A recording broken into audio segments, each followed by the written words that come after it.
Sinasabi nilang ang lupa ang hinding-hindi magtataksil sa'yo. Pero paano kung ang taong kasama mong nagbungkal nito ang siyang palihim na nagbabaon sa'yo sa hukay? Isang pirma, isang pagtataksil, at ang bango ng kakao ay naging amoy ng panlilinlang. Sa gitna ng malawak na taniman ng kakao sa Davao, umaalingaw-ngaw ang tawanan at masayang musika. Ngayong araw, ang ika-30 anibersaryo ng kasal ni Helena at Rogelio. Ang simoy ng hangin ay puno ng halimuyak, ng hinog na bunga ng kakao, at ang amoy ng bagong lutong table, ang katas ng 3 dekada ng pagod at pangarap. Para sa pinakamatatag na babaeng kilala ko, ang reyna ng aming kooperatiba, at ang tanging nagpapatibok ng puso ko, nakangiting sabi ni Rogelio habang itinataas ang kanyang baso. Nagpalakpakan ang mga magsasaka. Si Helena, sa edad na 56, ay nananatiling marangal ang tindig. Bagamat may mga guhit na ng pagod sa kanyang mukha, ang kanyang mga mata ay nagniningning sa pagmamalaki. Inabot na kay Rogelio ang isang maliit na kahon, isang mamahaling relo na matagal niyang pinag-ipunan. Salamat, Rogelio. Sa 30 taon na pananatili sa tabi ko, sa pagbubungkal ng lupang ito, kahit noong wala pa tayong pambili ng sapat na pataba. Malambot ang boses ni Helena. Ngunit sa likod ng matatamis na ngiti, napansin ni Helena ang bahagyang panginginig ng kamay ng asawa nang tanggapin nito ang regalo. Hindi rin ito makatingin ng diretso sa kanya. Inakala niyang dala lamang ito ng emosyon. Hanggang sa lumapit ang kanyang pinsan na si Veronica. Kakarating lang ni Veronica mula sa Maynila. Suot nito ang isang hapit na bestida at mga alahas na tila sumisigaw ng karanyaan, isang malaking kontras sa payak na kagandahan ng mga taga Davao. Happy anniversary, Helena! At syempre sa napakagaling mong asawa, sabi ni Veronica, sabay halik sa pisngi ni Helena. Pero ang tingin nito ay nanatili kay Rogelio. Alam mo, Helena, bilib talaga ako rito kay Rogelio. Napaka-visionary. Sayang naman kung habang buhay na lang siyang anino mo sa kooperatibang ito, di ba? Napakunot ang noo ni Helena. Anong ibig mong sabihin, Veronica? Tumawa ng mahinhin si Veronica, isang tawang tila may itinatagong talim. Wala lang, sinasabi ko lang na ang isang lalaking tulad ni Rogelio ay nararapat na may sariling imperyo. Isang bagay na siya ang masusunod, siya ang bida. Like a world-class eco-resort maybe? Ramdam ni Helena ang biglang panlalamig ng hangin. Tumingin siya kay Rogelio na mabilis na uminom ng alak at nag-iwas ng tingin. Resort? Veronica, alam mong ang lupang ito ay para sa kakao at para sa mga pamilyang umaasa rito. Hindi ito para sa luho. Of course, pinsan. Masyado kang seryoso. Pagkukuwari ni Veronica sabay haplos sa braso ni Rogelio. Masyadong nakatali si Helena sa tradisyon, no Rogelio? Minsan, kailangang mag-isip ng malaki para sa kinabukasan. Hindi na nagustuhan ni Helena ang daloy ng usapan. May kung anong kaba ang nagsimulang kumurot sa kanyang dibdib. Sa loob ng 30 taon, siya ang nagtaguyod sa hekarya ng lupang ito. Siya ang nakiusap sa mga bangko. Siya ang nagturo sa mga kapitbahay kung paano ang tamang pag-aani.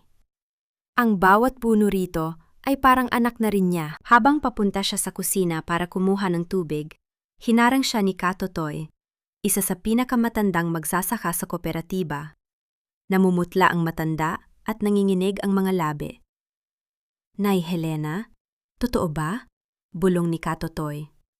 May luha sa kanyang mga mata. Ang alin, Katotoy? Bakit ka umiiyak? Yung mga lalaking nakita ko kahapon sa dulo ng taniman. May mga dalang kagamitan para sa pagsusukat ng lupa. Sabi nila, utos daw ni Sir Rogelio. Gagawa raw ng malaking hotel at swimming pool doon. Nay, paano na ang mga tanim namin? Paano na ang kabuhayan ng mga apo ko? Parang tumigil ang mundo ni Helena. Ang ingay ng party ay naging isang nakabibinging ugong sa kanyang pandinig. Surveyors? Hotel? Baka nagkakamali ka lang, Katotoy.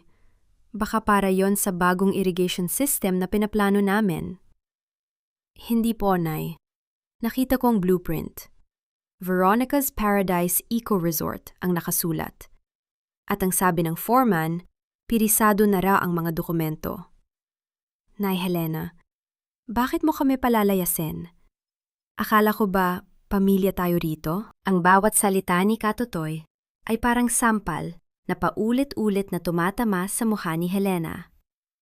Pamilya, utang na loob, karangalan. Lahat ng mga prinsipyong binuo niya sa loob ng kalahating siglo ay tila gumuho sa isang saglit. Lumingon si Helena sa direksyon ng kanyang asawa. Nakita niyang magkatabi sina Rogelio at Veronica sa isang sulok lihim na nagbubulungan at nagpapalitan ng mga ngiting hindi para sa isang magpinsan. Ang relo na ibinigay niya, ang simbolo ng kanyang 3 dekadang pagmamahal at pagtitipid, ay kislap ng kislap sa pulso ni Rogelio, habang masaya itong nakikipag-usap sa babaeng balak sumira sa kanilang buhay. Hindi ito basta isang simpleng pambababae. Ito ay isang pananaksak sa likod ng buong komunidad. Dahan-dahang naglakad si Helena patungo sa kanyang silid sa itaas ng bahay. Ang bawat hakbang sa hagdanang kahoy ay tila napakabigat. Pumasok siya sa kwarto at diretsong pumunta sa maliit na vault kung saan nakatago ang mga titulo ng lupa. Ngunit pagbukas niya rito, ang tanging bumungad sa kanya ay ang isang folder na may tatak ng isang hindi pamilyar na kumpanya. Nanginginig ang kanyang mga daliri habang binubuklat ang mga pahina. Doon, sa huling bahagi ng kontrata ng pagkakautang sa bangko, nakita niya ang kanyang pangalan. Isang pirma na kamuhang-kamuha ng sa kanya. Pero alam niyang hindi siya ang nagsulat niyon. Sa tabi nito ay ang pirma ni Rogelio, matapang at malinaw. Ang lupang minana niya sa kanyang mga magulang, ang lupang pinagpawisan ng daan-daang pamilya, ay nakasanla na para sa isang proyektong hindi niya kailanman inaprubahan. Isang malakas na tawa mula sa ibaba ang pumailan lang, tawa ni Veronica. Huminga ng malalim si Helena. Pinunasan niya ang isang patak ng luhang pilit na kumakawala. Hindi niya pwedeng ipakita ang kanyang kahinaan ngayon. Kung magwawala siya rito, kung sisigaw siya sa gitna ng party, baka lalong mabilis na makuha ng bangko ang lahat. Kailangan niyang maging matalino. Bumaba si Helena na tila walang mangyari. Nakita niya si Rogelio na papalapit sa kanya. May dalang baso ng wine. Helena, bakit ka umakyat? Hinahanap ka ng mga bisita. Isasayaw pa kita, di ba? Masayang tanong ni Rogelio. Tumingin ng diretso si Helena sa mga mata ng asawa. Rogelio, may itatanong ako sa'yo. Ano yun, mahal? Yung relong ibinigay ko sa'yo, sigurado ka bang gusto mo ang disenyo? O mas gusto mo ang isang bagay na mas moderno, katulad ng isang resort? Bahagyang natigilan si Rogelio. Ang kanyang baso ay bahagyang tumagilid. Anong resort? Nakainom ka na ba, Helena? Bago pa makasagot si Helena, muling sumulpot si Katotoy sa pintuan ng gulwagan. Kasunod ang iba pang mga magsasaka na tila nababalisa na rin. Nay, Helena! Sir Rogelio! May mga dumating na truck sa labas! May mga bit-bit na bakod! Ngayon na raw po sisimulan ang pagbabakod sa gawing silangan. Nagkagulo ang mga bisita. Ang musika ay biglang namatay. Sa gitna ng katahimikan, tumingin si Veronica kay Rogelio at tumango ng bahagya. Isang senyas na hindi nakatakas sa paningin ni Helena. Humarap si Helena sa kanyang asawa at sa kanyang pinsan. Ang kanyang boses ay hindi malakas, pero bawat salita ay may bigat ng isang hatol. Rogelio, Veronica, maligayang anibersaryo!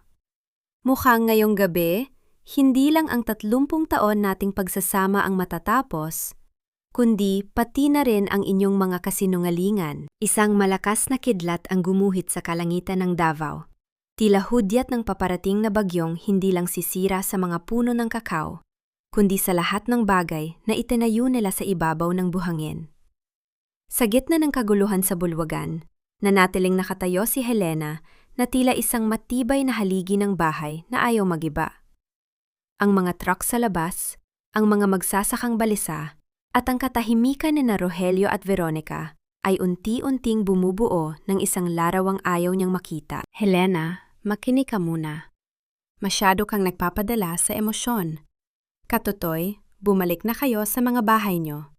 Kami nang bahala rito, pagtatangkang mag-utos ni Rogelio, ngunit ang kanyang boses ay pumipiyo. Huwag mong utusan ng mga tao ko, Rogelio. Wala kang karapatan.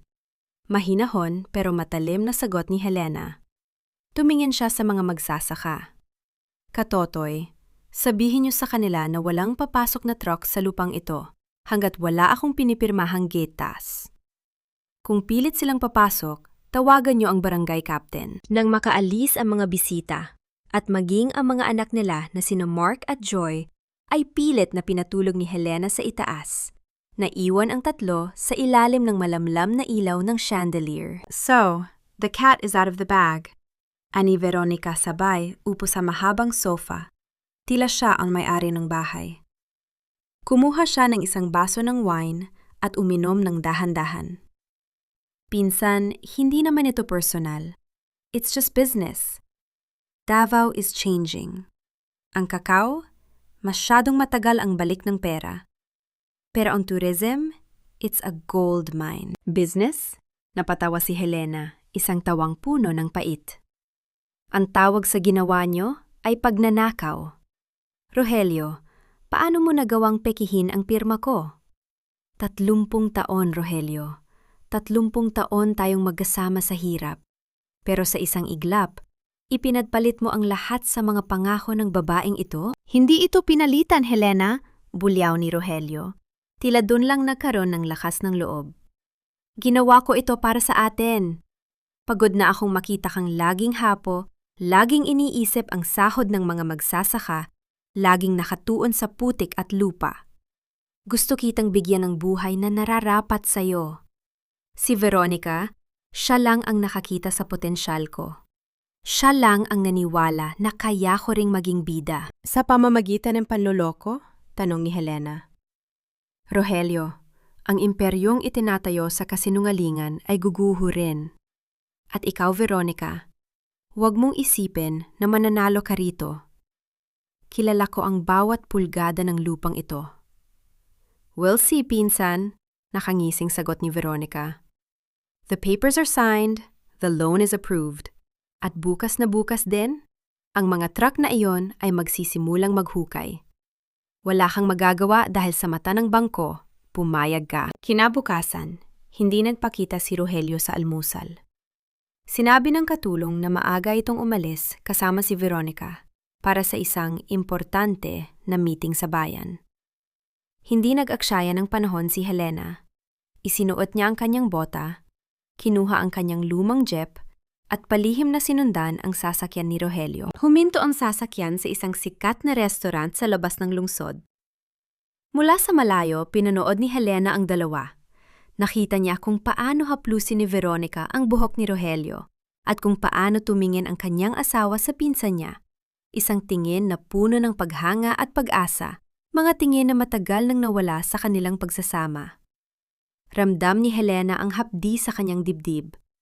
Hindi lang pala pera ang ninakaw sa kanya. Ninakaw din ang tiwala at ang pagkatao ng lalaking minahal niya. Nagpanggap siyang customer at naupo sa likod na bahagi ng kanilang booth. Sapat na para marinig ang kanilang usapan. Don't worry, Rogelio, malambing ang boses ni Veronica. Kapag nakuha na natin ang unang tranche ng pera mula sa mga investor sa Maynila, pwede na nating bayaran ng utang sa bangko bago pa man malaman ni Helena ang buong detalye. By that time, huli na ang lahat. Nakatayo na ang resort. Ikaw na ang magiging tunay na hari ng Davao. Hindi na lang basta asawa ni Helena. Pero Veronica, paano ang mga magsasaka? Nanghako ako sa kanila na bibigyan sila ng trabaho sa resort. May halong pag-aalinlangan na tanong ni Rogelio. Tumawa ng mapakla si Veronica. Trabaho? Rogelio, we need professionals. Hindi natin kailangan ng mga taong amoy lupa at walang pinag-aralan sa ating eco-resort. Hayaan mo silang maghanap ng ibang matatrabahuhan. Ang mahalaga, makuha natin ang kontrol sa lupa. Napakapit si Helena sa gilid ng mesa. Ang kanyang mga kuko ay bumaon sa kahoy. Hindi lang siya ang balak sirain ng dalawa, kundi pati na rin ang kinabukasan ng daan-daang pamilya na itinuturing niyang kapatid. At si Helena?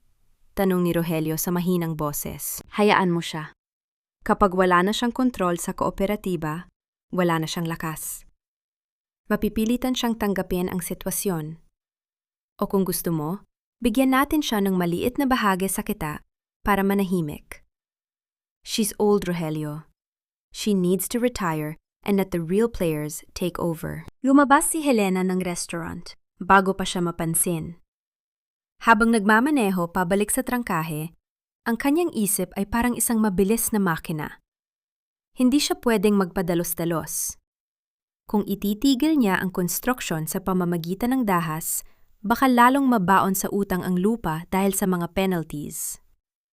Pagdating niya sa trangkahe, sinalubong siya ng kanyang anak na si Mark, ang panganay na lalaki na isang civil engineer sa Maynila at kadarating lang din para sa anibersaryo. Ma, ano itong nababalitaan ko kay Katotoy? Bakit may mga nagbabakod sa silangan? At nasaan si Papa? Tanong ni Mark. Ang mukha ay bakas ang pag-aalala. Tumingin si Helena sa kanyang anak. Mark, kailangan ko ang tulong mo. Pero kailangan mong ipangako na gagawin natin ito sa parang walang masasaktan sa mga magsasaka.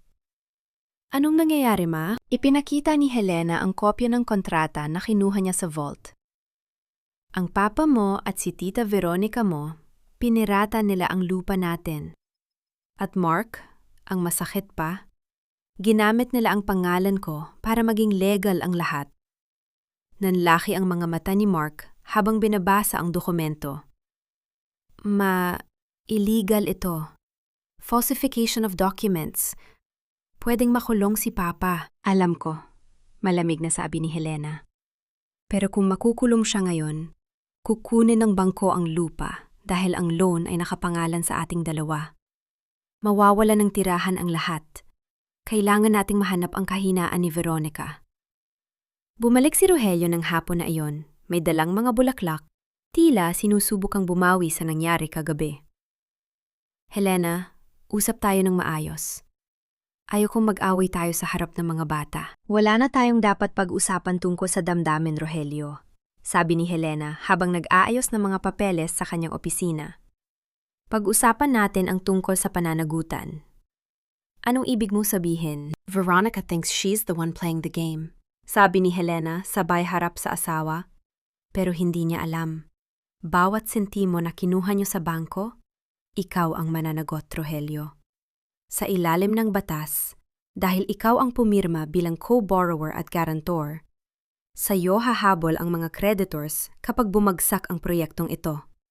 At sa tingin mo ba, tutulungan ka ni Veronica kapag dumating ang oras na yon? Napaatras si Rogelio. Hindi, kasosyo ko siya. May usapan kami. Usapan? Napanhiti ng matalim si Helena. Rogelio, narinig ko kayo sa restaurant kanina. Sabi niya, isa kang anino. Isang thangu na gagamitin niya lang para makuha ang lupa. At kapag nakuha na niya ang pera mula sa mga investors, iiwan ka niya sa gitna ng utang. Namutla si Rogelio.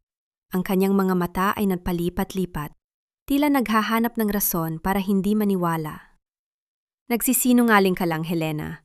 Gusto mo lang kaming pag-awayin dahil selos ka. Selos? Tumayo si Helena at lumapit sa asawa. Rogelio, ang selos ay para sa mga taong may takot na mawalan. Ako? Wala na akong takot dahil nalaman ko na ang totoo. Ang tanging nararamdaman ko ngayon para sa'yo ay awa. Eksaktong pagkatapos nyon, tumunog ang telepono ni Rogelio.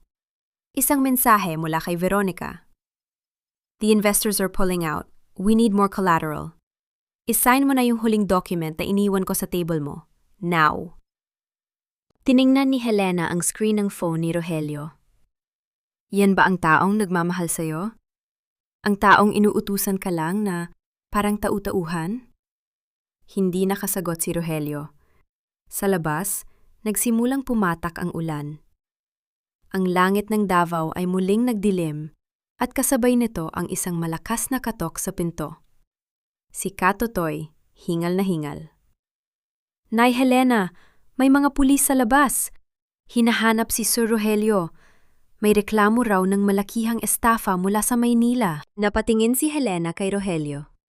Ang takot sa mga mata ng asawa ay sapat na para malaman niyang nagsisimula na ang karma. Pero ang tanong, kasama ba siyang lulubog sa kasalanan ng kanyang asawa? Ang ingay ng sirena ng pulis ay humahalo sa hagupit ng ulan sa labas ng mansyon, na tila isang babala na hindi na mapipigilan. Sa loob ng bulwagan, putla at nanginginig si Rogelio, habang si Veronica ay mabilis na nag-aayos ng kanyang gamit. Ang kanyang mga mata ay mailap at puno ng tensyon. Rogelio, uwakam tayo riyan na parang tuod. Kausapin mo sila. Sabihin mo nagkamali lang sila ng pinuntahan. Singhan ni Veronica habang isinisiksik ang ilang mahahalagang dokumento sa kanyang mamahaling bag. Pero Veronica, estafa? Sabi mo malinis ang lahat sa Maynila. Nauutal na sagot ni Rogelio. Hindi sila pinansin ni Helena. Lumakad siya patungo sa pinto at sinalubong ang mga pulis. Magandang gabi, officer. Ako si Helena, ang may-ari ng tahanang ito. Ano ang maitutulong ko? Ma'am, may warrant of arrest kami para sa isang Veronica Salvador. May kaugnayan ito sa seri ng investment scam sa Maynila at Quezon City. Paliwanag ng opisyal. Lumingon si Helena kay Veronica na ngayon ay nakatayo na sa likod ni Rogelio. Narinig mo yan, pinsan? Mukhang hindi lang pala ang lupa ko ang balak mong nakawin, kundi pati na rin ang katahimikan ng pamilyang ito. Ngunit bago pa makalapit ang mga pulis, mabilis na sumingit si Rogelio. Wait, officer! May mali yata! Si Veronica ay kasosyo ko sa isang legal na proyekto rito sa Davao. Baka pwedeng pag-usapan muna natin ito sa loob? Habang abala si Rogelio sa pakikipagtalo at pilit na ibinibida ang kanyang impluwensya sa barangay, nakita ni Helena ang pagkakataong kanina pa niya hinihintay. Habang ang lahat ay nakatuon ang pansin sa kaguluhan sa pintuan, mabilis siyang naglakad patungo sa silid aklatan ni Rogelio. Ang silid na laging nakakunsi at bawal niyang pasukin. Alam niyang naroon ang susi sa ilalim ng mabigat na estatwa ng San Benito sa may hallway. Mabilis niyang kinuha ito, pumasok sa loob at naramdaman ang amoy ng lumang papel at sigarilyo. Sa sulok ng silid, naroon ang isang maliit na bakal na vault. Ang password. Sinubukan niya ang petsa ng kanilang anibersaryo. Mali. Ang kaarawan ni Rogelio. Mali pa rin. Huminga siya ng malalim. Sinubukan niya ang kaarawan ni Veronica. Bumukas ang vault. Nalumo si Helena. Sa loob, hindi lang pera ang naroon. Nakita niya ang mga orihinal na titulo ng kanilang lupain, mga dokumentong matagal na niyang hinahanap. Pero ang mas nakakagimbal ay ang makapal na folder na may titulong Project Paradise. Kinuha niya ang huling pahina ng loan agreement mula sa isang kilalang bangko.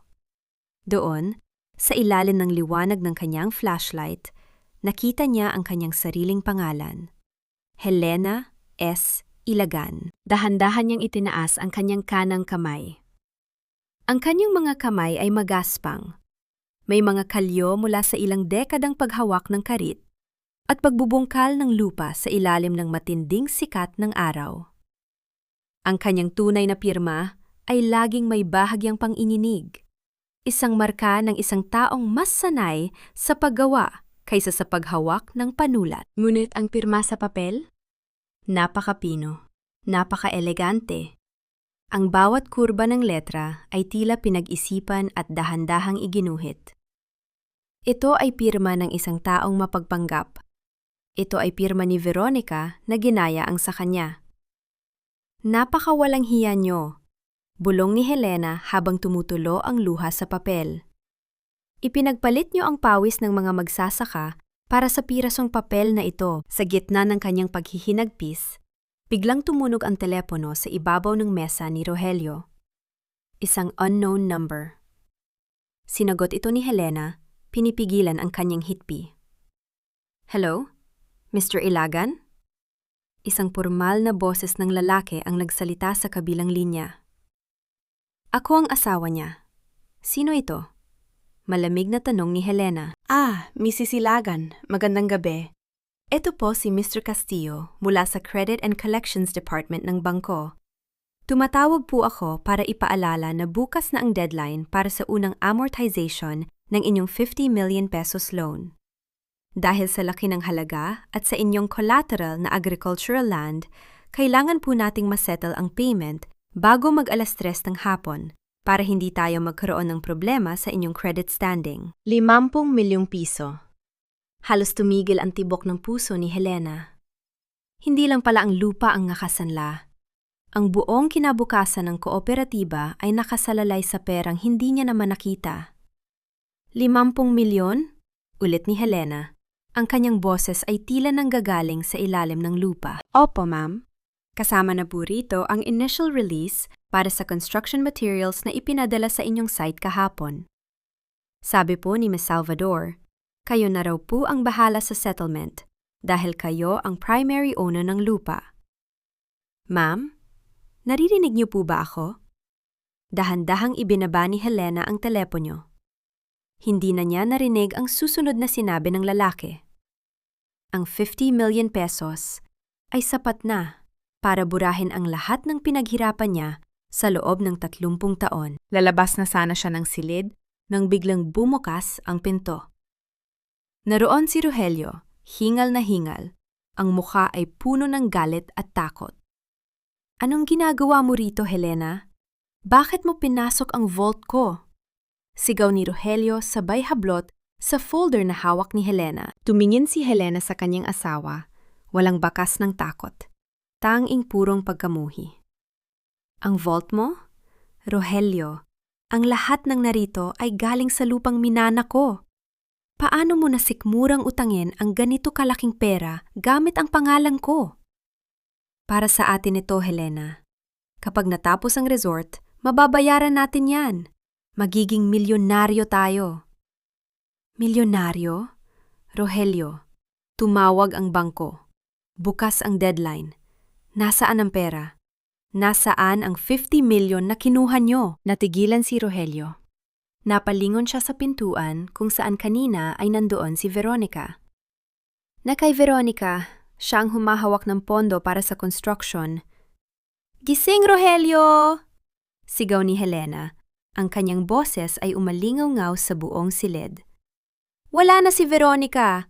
Tumakas na siya habang kausap mo ang mga pulis. Ginamit ka lang niya para makuha ang pirma ko at ang tiwala ng bangko. Mabilis na tumakbo si Rogelio palabas ng silid. Sumisigaw ng pangalan ni Veronica. Pero tanging ang tunog ng ulan at ang bukas na gate ang sumalubong sa kanya.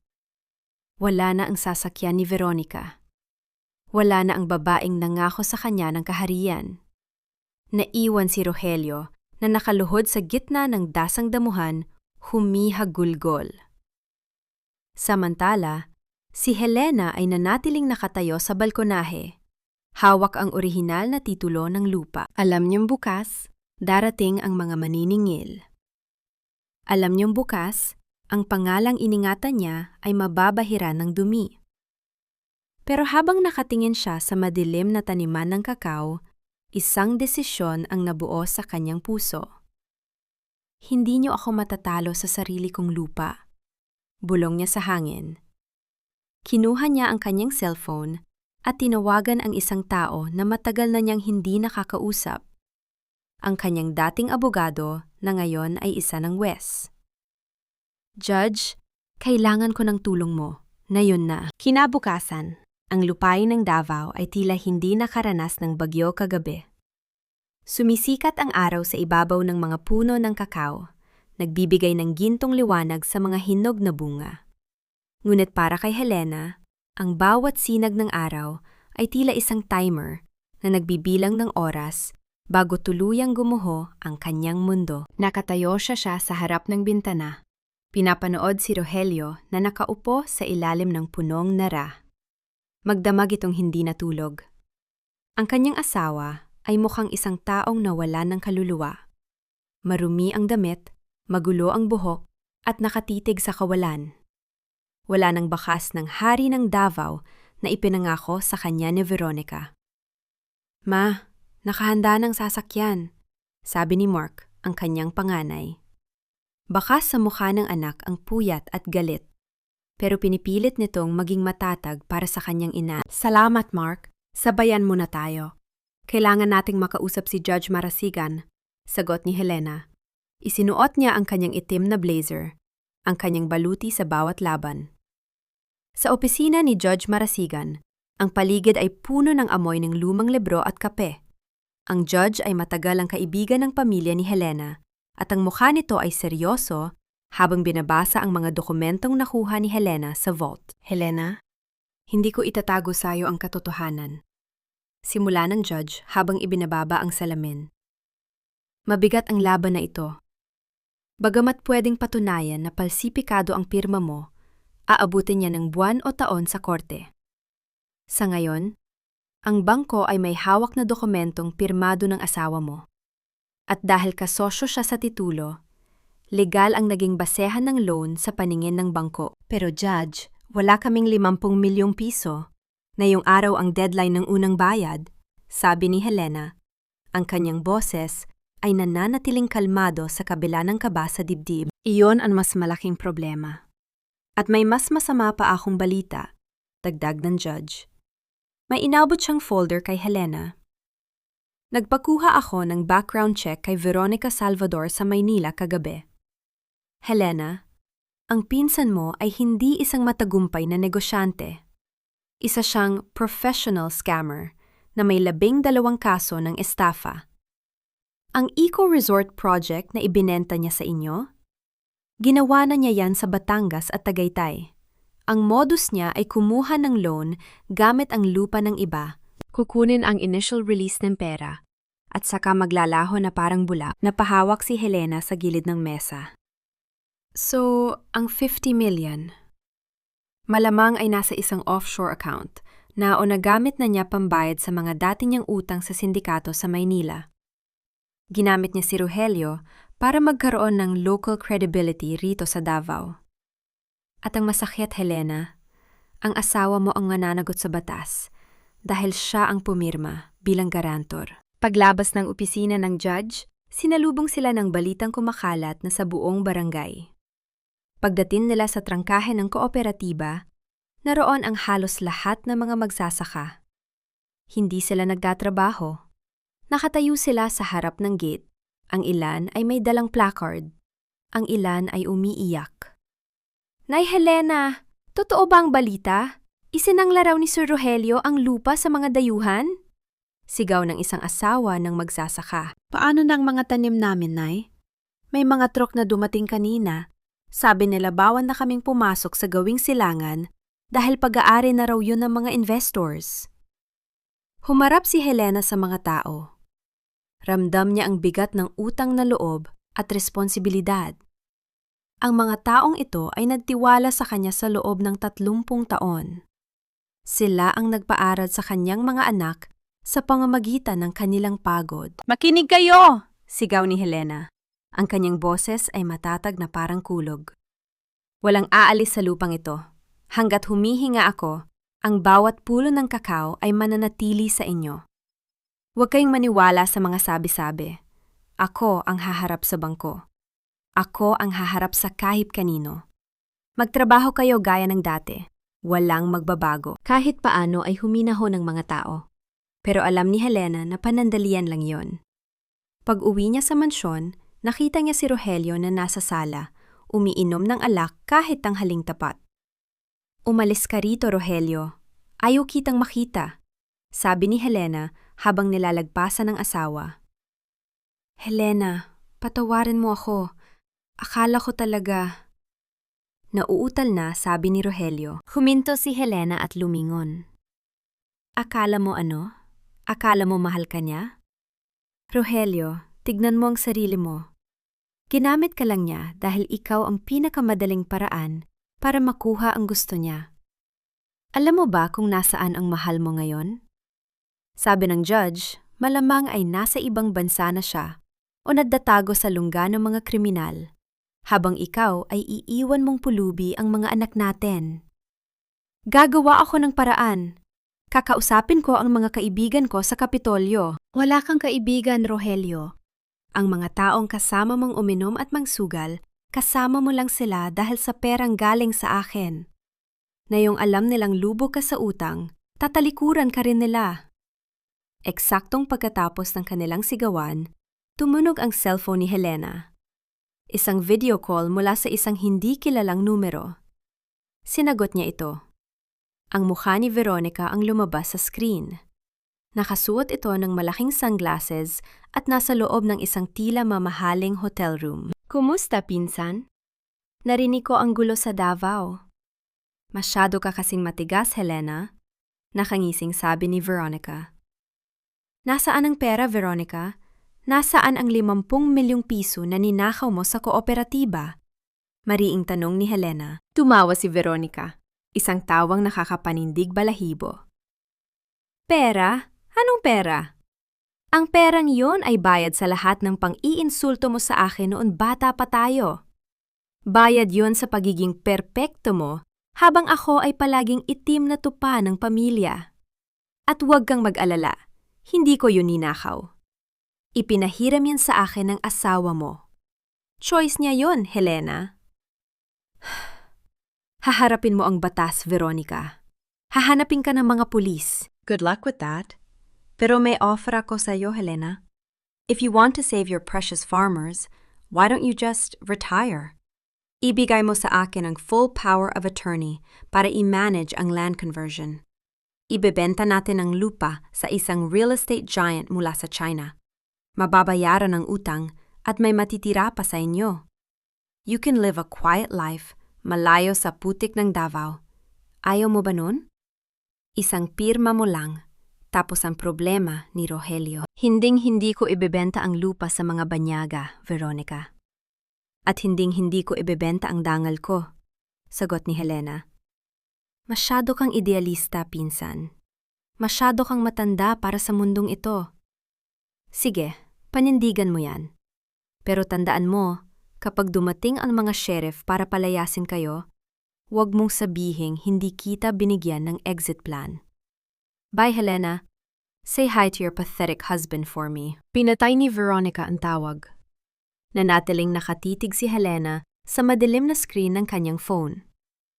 Ramdam niya ang pag-init ng kanyang mga mata, pero pinigilan niyang pumatak ang luha. Ma, anong sabi niya? Tanong ni Mark na kanina pa nakikinig. Tumingin si Helena sa kanyang anak at doon nakita ni Mark ang apoy sa mga mata ng kanyang ina na matagal lang hindi nagliliyab ng ganoon katindi. Gusto niyang sumuko ako, Mark. Gusto niyang iwan ko ang mga magsasaka para sa sarili nating kaligtasan, sabi ni Helena. Lumakad siya patungo sa kanyang desk at kinuha ang listahan ng lahat ng miyembro ng kooperatiba. At anong gagawin natin, Ma? Gagawin natin ang hindi nila inaasahan. Rogelio, tumayo ka riyan, sigaw ni Helena sa asawa. Kung gusto mong bumawi, gagawin mo ang lahat ng sasabihin ko. Mark, tawagan mo ang lahat ng board members. Magkakaroon tayo ng emergency meeting sa palengke bukas ng madaling araw. Hindi sa opisina, hindi sa mansyon. Sa palengke, kung saan nandoon ang totoong lakas ng Davao. Pleno ni Helena na gamitin ang mismong public hiya na kinatatakutan ni Rogelio para maging sandata laban kay Veronica. Kung balak ni Veronica na sirain ang kanyang dangal, gagamitin ni Helena ang dangal na yon para mag-rally ng suporta na hindi kayang bilhin ng kahit anong halaga. Ngunit sa dilim ng gabi, isang truck ng construction materials ang muling huminto sa harap ng gate ng mansyon. Sa pagkakataong ito, hindi lang semento ang dala nila. May kasama na silang mga armadong men in uniform na may dalang notice of eviction para sa isang bahagi ng lupain. Ang ahas ay hindi lang nanunuklaw. Sinisiguro nitong wala nang babalikan ang biktima nito. Ang tunog ng bakal na nagbabanggaan ay pumunit sa katahimikan ng gabi. Sa labas ng mansyon, maliwanag ang mga headlight ng truck na tumatama sa mukha ni Helena habang nakatayo siya sa harap ng saradong gate. May 6 na lalaking nakasuot ng uniforme ng isang private security agency. At sa gitna nila ay isang lalaking nakabarong na may hawak na folder. Ma'am, may utos kami mula sa korte. Ang bahaging ito ng lupa, kabilang ang warehouse ng kooperatiba, ay nasa ilalim na ng writ of possession ng aming kliyente dahil sa default ng inyong utang. Pahayag ng lalaki. Writ of possession? Kagabi lang dumating ang notice at ngayon ay may writ na agad? Imposible ang bilis ng proseso nyo. Mariing sagot ni Helena. Mark, tawagan mo ang barangay captain. Sabihin mo, may mga taong nagtatangkang mangharas sa atin sa gitna ng gabi. Habang nakakagulo sa labas, dumating ang isang puting van. Bumaba rito si Joy, ang bunsong anak ni Helena na isang guro sa lungsod. Tumakbo ito patungo sa kanyang ina. Ang muka ay basa ng luha. Ma, ano nangyayari? Bakit may mga balita sa social media na ibinebenta raw ni Papa ang lupa? Tanong ni Joy habang nakayakap sa braso ni Helena. Nang makita ni Joy ang kanyang ama na nakatayo sa balkonahe, tila isang rebulto ng kahihiyan, binitawan niya si Helena at lumapit kay Rogelio. Papa, sabihin mo sa akin na hindi totoo ito. Sabihin mo na hindi mo kami ipinagpalit sa babaeng yon. Hindi nakapagsalita si Rogelio. Yumuko lang ito at umiyak. Isang tanawing mas lalong nagpabagsak sa pagtingin ng kanyang mga anak. Joy, pumasok ka muna sa loob, utos ni Helena.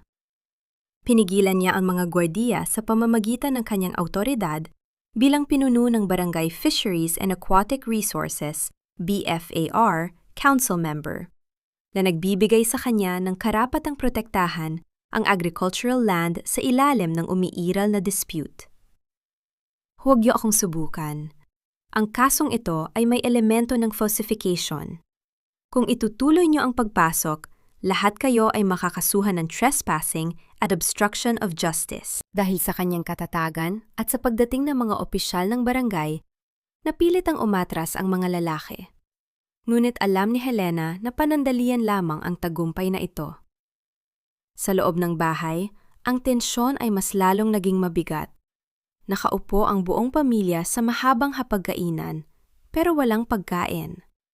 Tanging ang mga dokumento ng utang ang nasa gitna. Ma, kailangan nating mag-file ng annulment o legal separation, mungkahi ni Mark. Yan lang ang paraan para mailigtas ang natitirang assets mo sa ilalim ng batas ng property regime. At ano, hahayaan nating makulong si Papa? Tanong ni Joy na mas emosyonal. Ma, kahit ano pang mali ang nagawa niya, ama pa rin nating siya.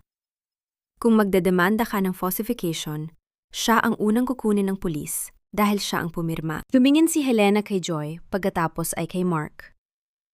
Iyon ang dahilan kung bakit hindi ko pa siya idinedemanda. Hindi dahil mahal ko pa ang papa niyo gaya ng dati, kundi dahil ayaw kong maging lamat sa inyong kinabukasan ang pagkakaroon ng amang kriminal. Lumingon si Helena kay Rogelio na nasa dulo ng mesa. Narinig mo ang mga anak mo, Rogelio? Ang isa ay gustong protektahan ang dangal ko. Ang isa ay gustong iligtas ang kaluluwa mo. Pero ikaw, sino ang gusto mong iligtas? Gagawin ko ang lahat, Helena. Kahit maging katulong niyo ako rito, huwag niyo lang akong itakwil. Hikbi ni Rogelio. Hindi ko kailangan ng katulong, Rogelio. Kailangan ko ng katotohanan, sabi ni Helena. Mark, Joy, kailangan niyong malaman. Hindi lang ito tungkol sa pamilya natin. 500 pamilya ng mga magsasaka ang mawawala ng pagkain kung mawawala ang kooperatiba. Veronica knows our weakness. Alam niyang uunahin natin ang hiya o ang pangalan ng pamilya bago ang hustisya.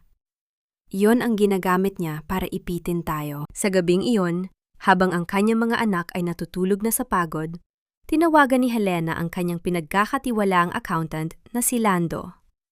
Lando, gawin mo na ang plano. Bulong ni Helena sa telepono. Ilipat mo ang lahat ng inventory ng table at mga bagong ane na buto ng kakao sa pangalan ng bagong tatag na Davao Farmers Legacy Foundation. Siguraduhin mong ang pondo ng kooperatiba ay nakahiwalay sa personal naming account ni Rogelio. Ma'am Helena, mapanganib ito. Pwede itong makita ng bangko bilang fraudulent transfer kung hindi tayo maingat. Babala ni Lando. Huwag kang mag-alala. Ang foundation ay nasa pangalan ng mga board members ng kooperatiba, hindi sa akin. Kung kukunin nila ang lupa, kukunin nila ang tuyong lupa. Pero ang puso at dugo ng negosyong ito, ang aming mga produkto at ang aming mga tao ay hindi nila mahahawakan. Matapos ang tawag, lumabas si Helena sa balkonahe. Nakita niya si Rogelio na nakaupo sa damuhan, tinitignan ang mga puno ng kakao na tila humihingi ng tawad. Sa isang iglap, tumunog ang kanyang cellphone. Isang tawag mula kay Tita Zenny, ang pinakamatandang kapatid ng kanyang ama at ang kinikilalang matriarch ng pamilya. Helena, bungad ng matanda, ang boses ay puno ng pangaral. Nabalitaan ko ang nangyayari. Bakit mo hinahayaang umabot sa ganito? Ang mga pinsan mo rito sa Maynila ay nagtatanong na. Sinasabi ni Veronica na ikaw daw ang nagpumilit na pumasok sa malaking loan at na yon ay isinisisi mo sa asawa mo dahil natatakot ka sa responsibilidad. Helena, ayusin mo ito ng tahimik. Huwag mong ipahiya ang pamilya Salvador. Napahawak si Helena sa rehas ng balkonahe hanggang sa mamuti ang kanyang mga buko-buko ng daliri. Hiya, ang salitang ito ang laging ginagamit para patahimikin ang mga biktima. Tita Zenny, sagot ni Helena. Ang boses ay malamig at matatag. Ang pamilyang sinasabi niyo ay ang pamilyang ginanakawan ng inyong paboritong si Veronica. Kung ang hiya ang mas mahalaga sa inyo kaysa sa katotohanan, huwag niyo na akong tawagan muli. Dahil mula sa araw na ito, ang pangalang dinadala ko ay hindi na ang pangalang magtatago sa kasalanan, kundi ang pangalang lalaban para sa katarungan. Ibinaba ni Helena ang telepono. Alam niyang sa desisyong ito, tinalikuran na niya ang proteksyon ng kanyang extended family. Mag-isa na siyang lalaban. Ngunit bago pa siya makabalik sa loob, isang mensahe ang pumasok sa kanyang phone. Mula sa isang hindi kilalang numero. Pero alam niyang kay Veronica ito. Masyado kang kampante, pinsan. Check your board members. Hindi lahat ng nakakain sa mesa mo ay busog sa loyalty. May isa sa kanila ang matagal lang naghihintay na palitan ka. Good luck sa meeting mo sa palengke bukas. Napatigil si Helena. Kung may traidor sa loob ng board, ang planong ilipat ang asset sa foundation ay magiging bitag para sa kanya. Ang buong kooperatiba ay maaaring mawasak bago pa man sumikat ang araw. 4:00 pa lang ng madaling araw.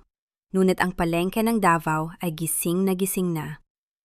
Sa gitna ng amoy ng sariwang isda, kape at basang semento, nagtipon ang mga pangunahing miyembro ng board ng kooperatiba sa isang maliit at tago na karinderya. Narun, si Lando, ang accountant. Si Mateo, ang head of operations. At si Susan, ang secretary. Dumating din si Mark para suportahan ang kanyang ina. Si Rogelio? Nakaupo siya sa isang sulok, nakayuko, tila isang aninong pilit na itinatago ang sarili sa likod ng mga tumpok ng gulay. Salamat sa pagpunta niyo rito, simula ni Helena. Ang kanyang boses ay mahinahon, ngunit ang kanyang mga mata ay matalas na nagmamasid sa bawat galaw ng kanyang mga kasama. Alam niyo ang sitwasyon. Ang lupa ay nakasampa sa utang na hindi natin kinuha. Ang tanging paraan para mailigtas ang ating puhunan ay ang ilipat ang lahat ng asset sa Davao Farmers Legacy Foundation na ngayong umaga. Pero Helena, sigurado ka ba rito? Tanong ni Mateo. Ang kanyang boses ay tila may halong kaba. Baka lalong magalit ang bangko kung malaman nilang itinatago natin ang mga produkto. Tumingin si Helena kay Mateo. Mateo, 30 taon na tayong magkakasama. Mas mahalaga ba sa'yo ang galit ng bangko kaysa sa sikmura ng mga magsasaka? Hindi naman sa ganoon, Helena. Nag-aalala lang ako sa legalidad. Sagot ni Mateo sabay, iwas ng tingin. Napansin ni Helena ang mabilis na pagtipa ni Mateo sa kanyang cellphone sa ilalim ng mesa. Naalala niya ang mensahe ni Veronica kagabi. May isa sa kanila ang matagal nang naghihintay na palitan ka. Lando, ilabas mo ang mga dokumento. utos ni Helena. Inilabas ni Lando ang isang makapal na folder. Ito ang deed of transfer. Kailangan lang ang pirma ng lahat ng board members. Kapag napirmahan ito, ang warehouse at ang mga makinarya ay hindi na pwedeng galawin ng mga sheriff. Habang pinapasadahan ng board ang mga papel, biglang tumayo si Mateo. Sandali lang, parang sumasakit ang tiyan ko. Magbabanyo lang ako. Nang makaalis si Mateo, tumingin si Helena kay Mark at tumango. Palihim na sinundan ni Mark si Mateo patungo sa likod ng palengke. Sa loob ng karinderya, nagpatuloy si Helena sa pagpapaliwanag, ngunit ang kanyang isip ay wala sa mga numero. Ilang minuto ang lumipas, pumalik si Mark, hawak ang kanyang phone. Ang kanyang mukha ay puno ng poot. Ma, tama ka, bulong ni Mark paglapit sa ina. Ipinakita niya ang isang video na kinuna niya sa likod ng palengke. Doon, malinaw na makikita si Mateo na kausap si Veronica sa telponyo. Opo, Ma'am Veronica, nandito kami sa palengke. Pipirmahan na nila ang transfer papers. Opo, ibibigay ko sa inyo ang kopya ng account number kung saan ililipat ang pondo. Huwag niyo pong kakalimutan ang usapan natin tungkol sa posisyon ko kapag nakuha niya na ang kooperatiba. Parang may humiwa sa puso ni Helena. Si Mateo ay inuring niyang kapatid. Noong nagkasakit ang asawa ni Mateo, si Helena ang nagbayad ng hospital bill. Nung nasunugan ito, sa mansyon ni Helena sila tumuloy ng 1 buwan. Bumalik si Mateo sa mesa, humihingal pa ng bahagya. Pasensya na, malamig kasi ang panahon. Oh, nasaan ang pipirmahan? Ngumiti si Helena, isang ngiting puno ng pait at kapangyarihan. Mateo, bago tayo pumirma, may gusto lang akong ipakita sa inyo. Isang short film na kinuna ni Mark kanina. Inilapag ni Mark ang phone sa gitna ng mesa at pinatugtog ang video. Ang katahimikan sa mesa ay naging nakabibingi. Ang mukha ni Mateo ay naging kasing puti ng papel. Si Susan at Lando ay napasinghap sa gulat. Si Rogelio naman ay napatingin kay Mateo, tila hindi makapaniwala na may mas malala pa palang traidor kaysa sa kanya. Mateo, bulong ni Susan. Paano mo nagawa ito kay Helena? Helena, makinig ka. Kailangan ko lang ng pera. Baon ako sa utang sa sugal. Nauutal na depensa ni Mateo. Hindi lang pera ang kinuha mo, Mateo.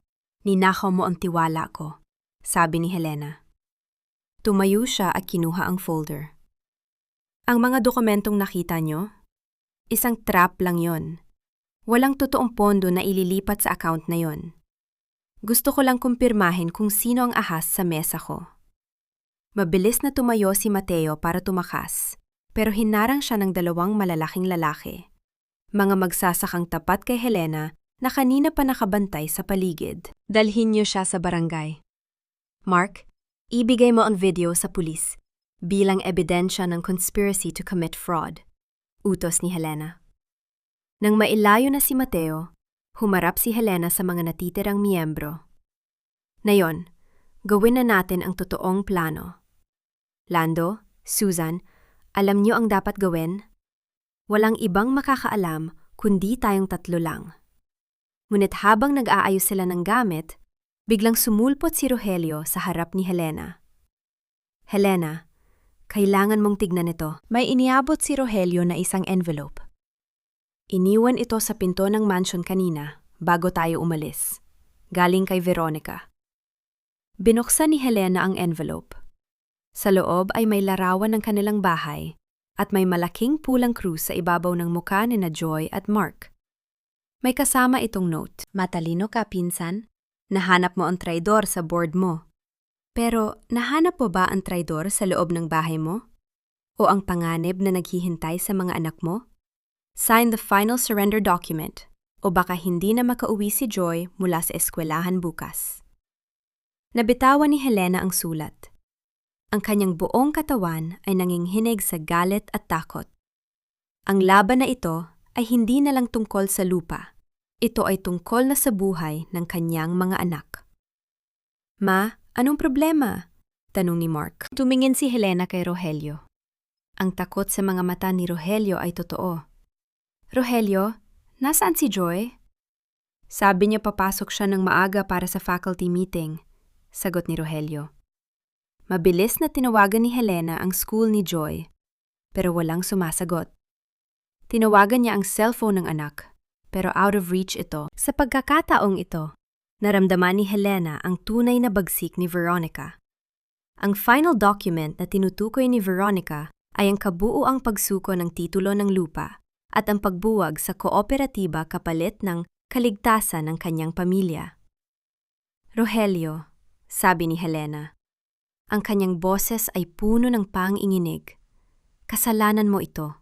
Kung hindi mo pinatuloy ang ahas na yan sa buhay natin, hindi mangyayari ito. Ma, huwag kang mag-alala. Hahanapin ko si Joy. Sabi ni Mark sabay takbo patungo sa sasakyan. Ngunit bago pa makaalis si Mark, isang itim na SUV ang huminto sa tapat ng karenderya.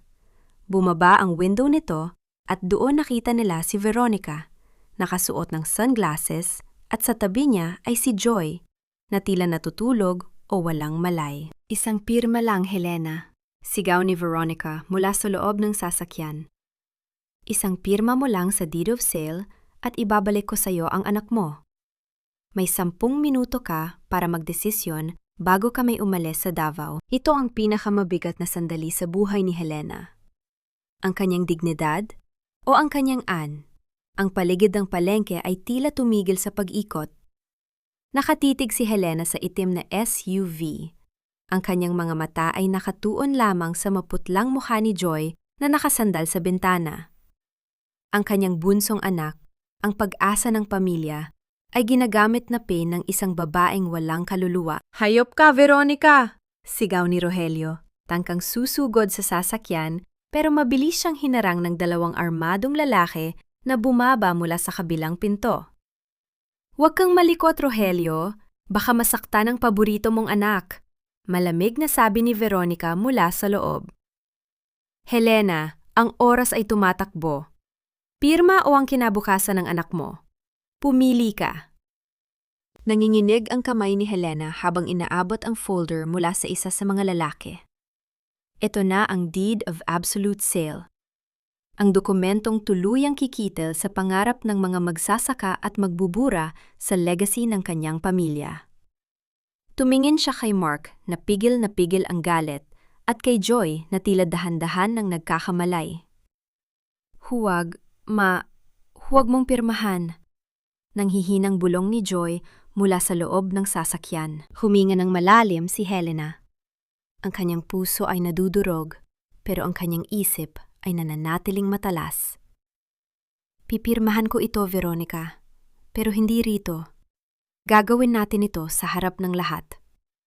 Ngayong gabi ay ang Leho Ituhuak, Harvest Fiesta. Doon mo makuha ang gusto mo. Doon ko i-anunsyo ang pagsasali ng lupa sa harap ng buong barangay at ng mga opisyal ng kooperatiba. Natahimik si Veronica. Tila tinitimbang niya ang alok ni Helena. Isang pampublikong pag-amin ng pagsuko ay mas pabor sa kanya para maging legit ang paglilipat ng lupa sa mata ng mga investors. Fine. Isang matalinong desisyon, pinsan, sabi ni Veronica. Ibababa ko si Joy ngayon, pero tandaan mo, ang mga tao ko ay nakabantay sa bawat sulok ng mansyon niyo hanggang mamayang gabi.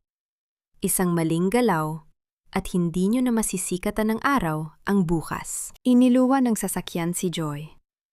Mabilis na sinalo ni Mark ang kapatid. Humaharurot na umalis ang SUV, iniwan silang balot ng takot at pait. Gabi ng fiesta. Ang buong barangay ay nababalot ng makukulay na banderitas. Ang amoy ng inasal at masayang tugtugan ay punong-puno sa hangin. Ngunit para sa pamilya Ilagan, ito ay parang isang martsa patungo sa bitayan. Sa malaking entablado sa gitna ng plaza, nakaupo si Veronica sa tabi ng mga banyagang investors.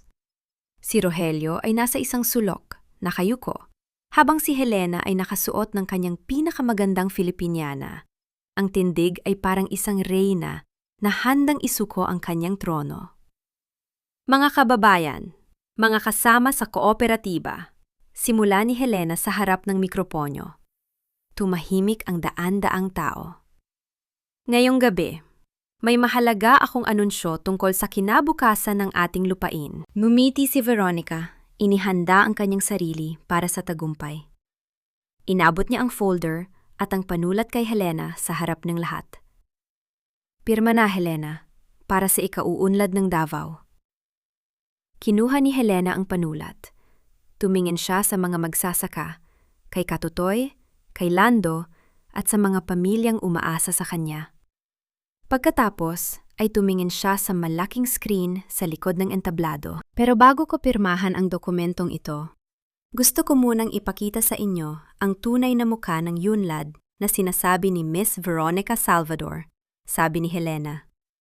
Sa isang iglap, hindi ang blueprint ng resort ang lumabas sa screen, kundi ang isang video recording, ang pag-uusap ni Veronica at Mateo sa palengke, ang pag-amin ni Veronica na ang resort ay isang scam para makuha ang loan, at ang footage ng pagdukot kay Joy sa loob ng itim na SUV. Nagkaroon ng malakas na bulungan sa buong plaza. Nanlaki ang mga mata ni Veronica. "Anong kabastusan ito? Patayin niyo ang screen!" sigaw niya. Pero hindi natigil ang video. Sumunod na lumabas ang mga dokumentong nakuha ni Judge Marasigan, ang 12 kaso ng estafa ni Veronica sa Maynila at ang katotohanang si Rogelio ay biktima rin ng kanyang panlilinlang. Ang dokumentong ito, sigaw ni Helena habang itinataas ang deed of sale, ay hindi ko pipirmahan. Dahil ang lupang ito ay hindi pag-aari ng isang tao lang. Ito ay pag-aari ng bawat magsasakang nagbuhos ng dugo at pawis dito. Mabilis na pinunit ni Helena ang dokumento sa harap ng lahat. Ang mga piraso ng papel ay lumipad na parang mga puting talulot sa hangin. "Guwardiya, dakpin ang gabaeng yan!" sigaw ni Veronica. Pero bago pa makagalaw ang kanyang mga tauhan, pinalibutan na sila ng mga kalalakihan ng barangay at ng mga pulis na kanina pa nakatago sa dilim. Humarap si Helena kay Veronica. Ang kanyang boses ay puno ng put at dignidad. "Akala mo ba, Veronica, ay mas mahalaga sa akin ang hiya kaysa sa katarungan? Nagkakamali ka. Ang tunay na nakakahiya ay ang manahimik habang ninanakawan ang mga taong nagtitiwala sa'yo." Sa gitna ng kaguluhan, tinangka ni Veronica na tumakas. Pero hinarang siya ni Rogelio. Sa unang pagkakataon, tumayo si Rogelio para sa kanyang pamilya. "Hindi ka naalis dito, Veronica. Tapos na ang panloloko mo. Bitawan mo ako, Rogelio. Pareho tayong lulubog. Pinirmahan mo ang loan. Ikaw ang mananagot sa bangko." Sigaw ni Veronica habang pinapustasahan ng posas ng mga pulis. Tumingin si Helena sa kanyang asawa. Ang tagumpay ay may kasamang pait. Nahuli ang ahas, nailigtas ang kooperatiba sa scam, pero ang utang sa bangko ay totoo pa rin. At ang masakit, ang mansyon na naging saksi ng kanilang 30 taon ay kailangan pa ring isakripisyo para mabayaran ang kasalanan ni Rogelio. Nang mailayo na si Veronica, ang plaza ay binalot ng katahimikan. Humarap si Helena sa mga tao, ang kanyang boses ay basag. "Nailigtas natin ang lupa, pero sa prosesong ito, nawala ang aming tahanan. Gayunpaman, mas pipiliin kong tumira sa isang kubo kasama ang mararangal na tao kaysa sa isang mansyong itinayo sa kasinungalingan." Nagpalakpakan ang mga tao, isang palakpak na puno ng respeto at luha. Pero sa gilid ng entablado, nakita ni Helena si Rogelio na dahan-dahang lumalakad palayo, hindi makatingin sa kanya. Dala ang bigat ng isang pagkakamaling, hinding-hindi na mabubura ng kahit anong sorry. Ang kalansing ng mga susi na inilapag sa ibabaw ng matigas na mesa ay tila tunog ng isang hatol na hindi na mababago. Sa loob ng malawak na sala ng kanilang mansyon, binalot ng katahimikan ang bawat sulok na dati ay punong-puno ng tawanan at mga pangarap. Tapos na ang pista. Wala na ang mga sirena ng pulis. At ang tanging natira ay ang malamig na katotohanan. "Tapos na ang lahat, Helena," mahinang sabi ni Mr. Castillo mula sa bangko. Nakasuot siya ng pormal na suit, Hawak ang mga dokumentong maglilipat ng pagmamay-ari ng bahay sa kanila. Dahil sa serye ng mga illegal na transaksyong ginawa ni Mr. Ilagan, hindi na pwedeng bawiin ang foreclosure. Ang mansyon na ito ang magsisilbing pambayad sa initial debt. Pero dahil napatunayan mong palsipikado ang pirma mo sa titulo ng lupain, mananatili sa'yo ang taniman ng kakao. Huminga ng malalim si Helena. Tumingin siya sa paligid, sa chandelier na binili nila noong unang malaking ane, sa mga larawan ng kanilang mga anak na nakasabit sa dingding, at sa pintuan ng silid kung saan sila nang arap ni Rogelio ng sabay. Sapat na yon, sagot ni Helena. Ang boses ay tuyo pero matatag. Kunin niyo na ang bahay. Kunin niyo na ang lahat ng luho. Basta wag niyo lang hawakan ang kabuhayan ng mga magsasaka. Ma, kailangan na nating mag-impake. Bulong ni Joy sa gilid ng kanyang ina. Ang kanyang mga mata ay mamula-mula pa sa iyak. Habang naglalakad si Helena patungo sa kanyang silid, nakita niya si Rogelio na nakaupo sa sahig ng pasilyo. Nakasandal ito sa pader. Ang mukha ay nakabaon sa kanyang mga kamay. Mukha siyang isang taong nawala ng lahat ng lakas. Helena, huwag mo akong paalisin. Hikbi ni Rogelio nang marinig ang yabag ng asawa. Patawarin mo ako. Nasilaw lang ako. Akala ko magiging proud ka sa akin kung magiging mas mayaman tayo. Huminto si Helena pero hindi siya lumingon. Proud, Rogelio? Ang dangal ay hindi nasusukat sa laki ng bahay o sa dami ng pera sa bangko. Ang dangal ay nasa katapatan mo sa mga taong nagtitiwala sa iyo. Noong pinirmahan mo ang mga papel na yon kasama si Veronica, hindi mo lang ako ipinagpalit sa ibang babae. Ipinagpalit mo ang kaluluwa mo sa isang kasinungalingan. Magbabago ako, Helena. Gagawin ko ang lahat. Dito na hinarap ni Helena ang kanyang asawa. Walang luha sa kanyang mga mata, tanging purong pagkasuklam. Hindi mo na kailangang magbago para sa akin, Rogelio, dahil wala ka nang babalikan dito. Mark, Joy, ilabas niyo na ang mga gamit niyo. Nay, paano si Papa? Tanong ni Joy, may bahid pa rin ng awa para sa ama. Ang papa niyo ay kailangang humarap sa batas. Malamig na sabi ni Helena. Bilang co-borrower, at dahil sa ebidensya ng falsification na pinasok niya kasama si Veronica, kailangan niya makipagtulungan sa mga awtoridad. Rogelio, ibinigay ko na ang lahat ng record sa abogado. Hindi kita idedemanda bilang asawa, pero hindi rin kita ililigtas sa mga kasong isasampa ng bangko at ng mga investors na niloko niyo. Isang oras ang lumipas. Ang pamilya Ilagan ay nakatayo na sa labas ng malaking gate ng mansyon. Hawak na lang iilang maleta na naglalaman ng kanilang mga damit at mahahalagang alaala. Sa kabilang dako, naroon si Veronica, isinasakay na sa sasakyan ng pulis. Kahit may posas, nagawa pa rin itong tumingin ng masama kay Helena. Akala mo ba nanalo ka na, Helena? Sigaw ni Veronica mula sa loob ng mobile. Wala ka ng bahay. Pulubi ka na rin gaya ko. Hindi sumagot si Helena. Pinanood niya lang ang pag-alis ng sasakyan. Alam niyang sa huli, ang karma ni Veronica ay ang mabulok sa kulungan na walang kahit isang tao na nagmamalasakit sa kanya. Hinarap ni Helena ang kanyang asawa na nakatayo sa labas ng gate. Bit-bit ang isang maliit na bag. Saan ako pupunta, Helena? Tanong ni Rogelio. Ang boses ay puno ng kawalan ng pag-asa. Kahit saan, Rogelio. Huwag lang sa lugar kung saan kailangan mong tumingin sa mga mata ng mga taong niloko mo, sagot ni Helena.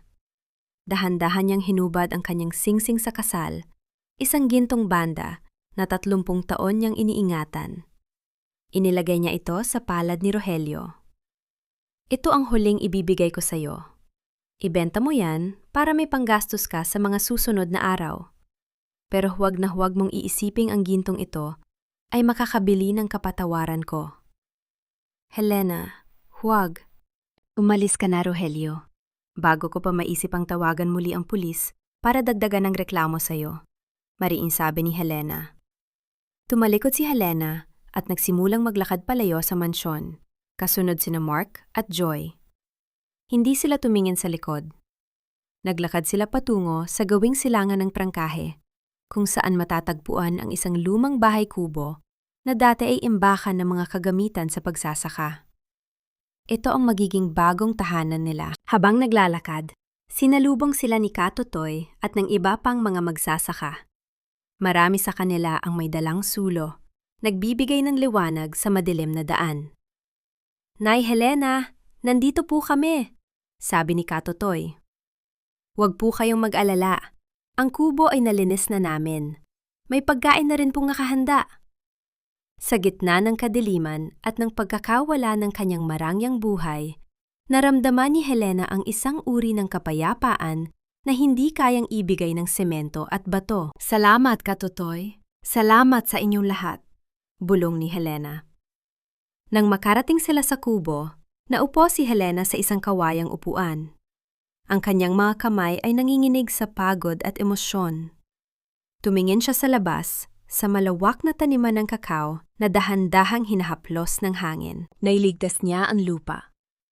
Nailigtas niya ang dangal ng kooperatiba.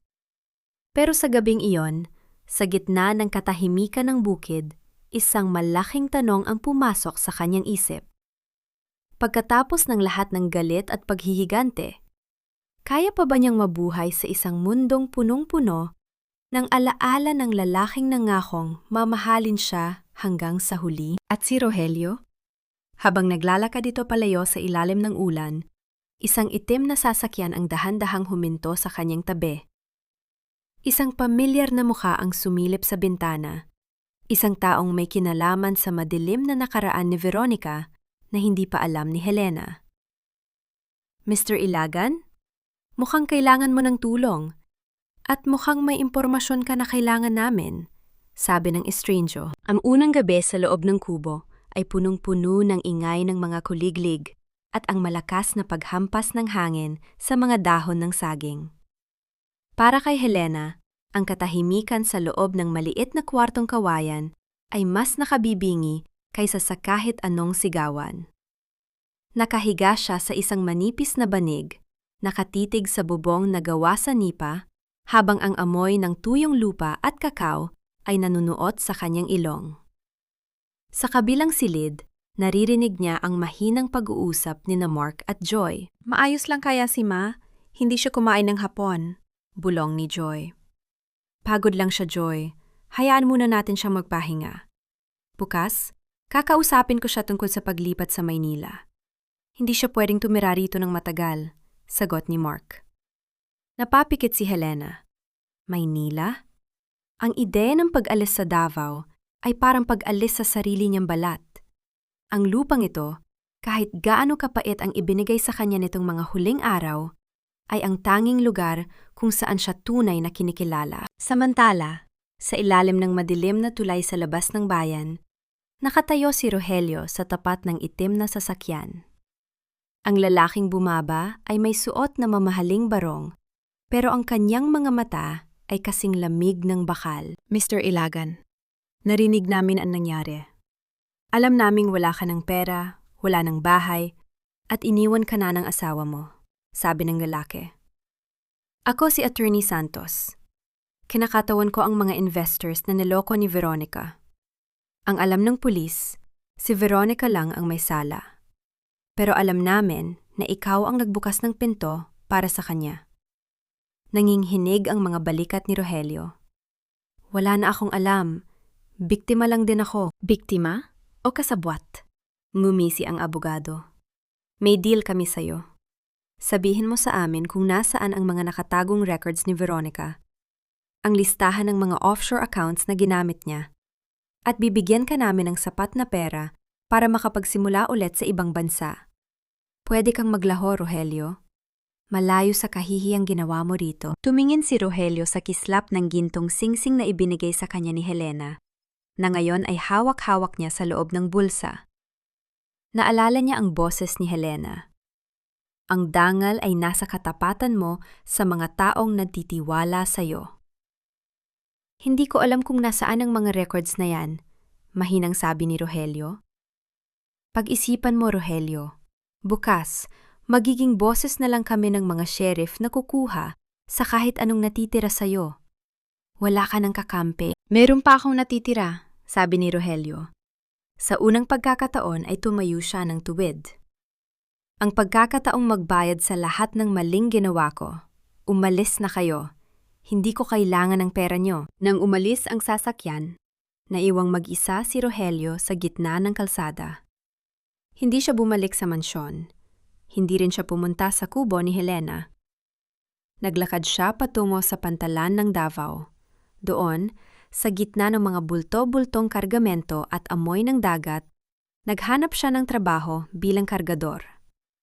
Ginamit niya ang pangalang Roger, isang taong walang nakaraan, isang taong handang masunog ang balat sa ilalim ng araw para sa bawat pisong kikitain. Kinaumagahan sa kubo, nagising si Helena sa amoy ng bagong saing na kanin at piniritong isda.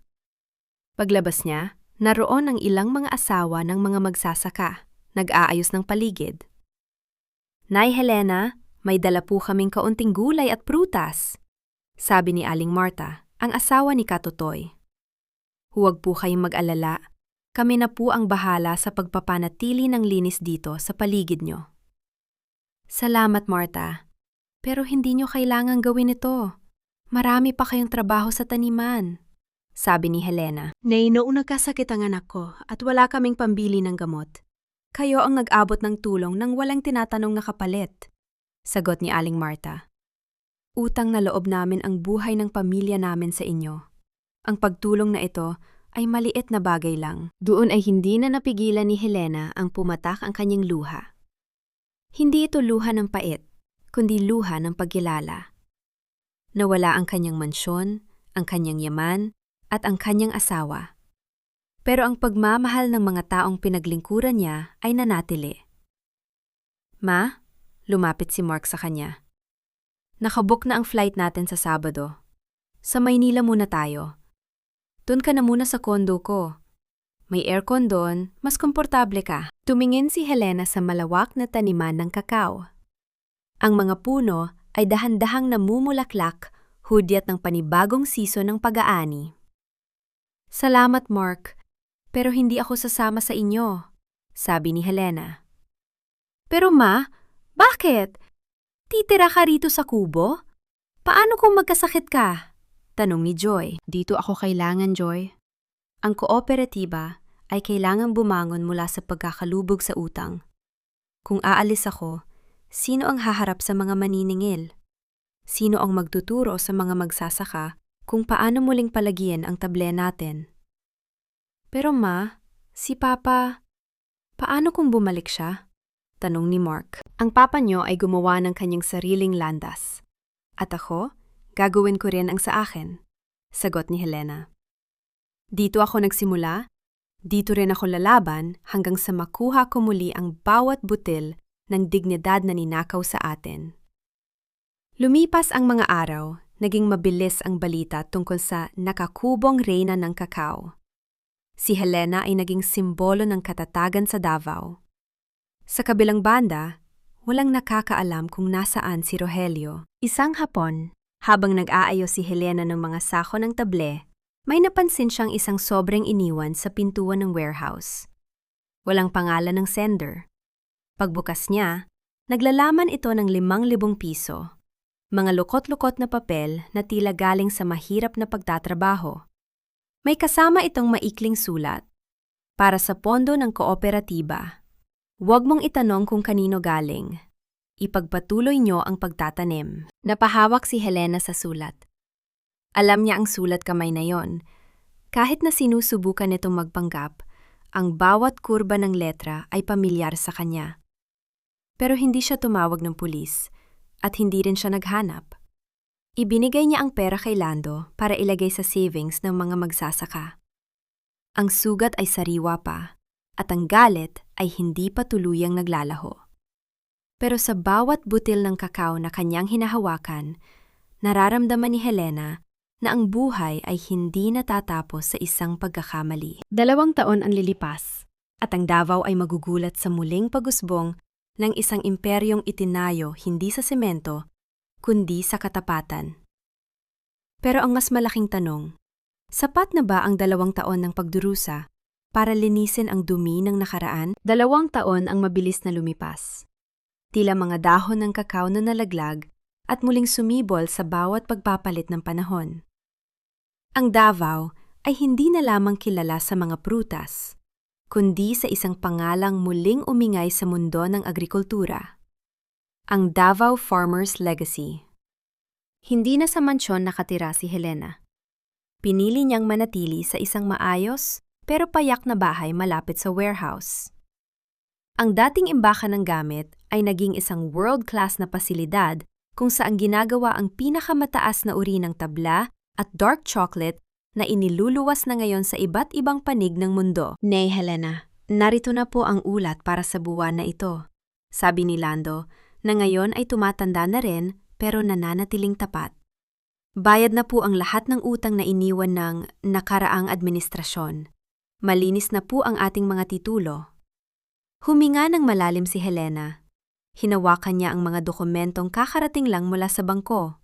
Ang mga papel na dati ay nagdulot sa kanya ng bangumot, ngayon ay simbolo na ng kanyang tagumpay. Salamat, Lando. At ang pondo para sa scholarship ng mga anak ng magsasaka? Tanong ni Helena. Maayos po ang takbo. At ma'am, gaya ng dati, may pumasok na naman pong sobre kaninang umaga. Inabot ni Lando ang isang lumang sobre. Binuksan ito ni Helena. Sa loob ay may 3,000 piso. Mga perang halatang pinaghirapan, may mansa ng grasa at amoy ng dagat. Wala itong sulat, pero alam ni Helena na ito ang ika-24 na sobreng natanggap niya sa loob ng 2 taon. Bawat buwan, walang bawas, walang palya. Nahanap mo na ba kung sino ang nag-iiwan yan? Tanong ni Helena. Kahit alam na niya ang sagot sa kanyang puso. Nakita siya ng gwardiya nung isang gabi, ma'am. Isang lalaking nakasuot ng kupas na t-shirt at maong. Nagtatrabaho raw po sa pantalan bilang kargador. Roger ang tawag sa kanya roon. Mahinang sagot ni Lando. Hindi sumagot si Helena. Pinunasan niya ang gilid ng kanyang mga mata. Ilagak mo yan sa emergency fund ng kooperatiba.